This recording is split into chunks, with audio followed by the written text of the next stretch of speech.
Mitä sanoit Venlalle? Äiti. Mitä sanoit Venlalle?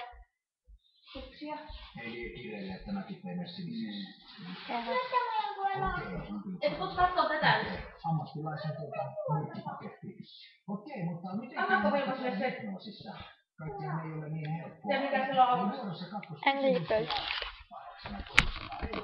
Kysymys kuuluu, millä sä sidoit myrkit ennen ottelua? Ja vaihtoehdot A. Teipillä, B. siteellä, C. latunauhalla vai D. Eli siellä oli sidettä, sitten oli teippiä, se oli tämmöistä vaaleanpunaista, ja sitten oli latunauhaa, se oli sitä mustaa vähän käännöstä, sitten oli ruusempi nauhaa, se oli vähän samanlaista kuin shortsit tai rakassa. Miksi et tehdä väliä? Ota tämmönen, niin ota se pois.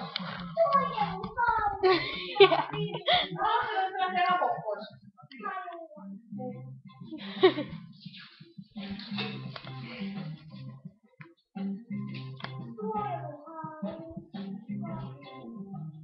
Excuse me.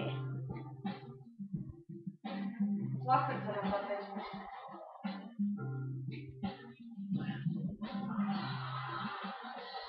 Mitä se tekee? Oli lapsista kaikki nousua. Tuoksun johdattu, onko se nyt lakin tuoksu vai mikä johdattu?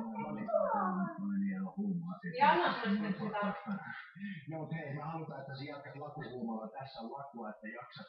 Sä saat nukkumaan matustella sitä hetken aikaa. Myönnään mainoskattoon ja sen jälkeen jatketaan kohti huikeaa matsia. Pysykää kanavalla vaan.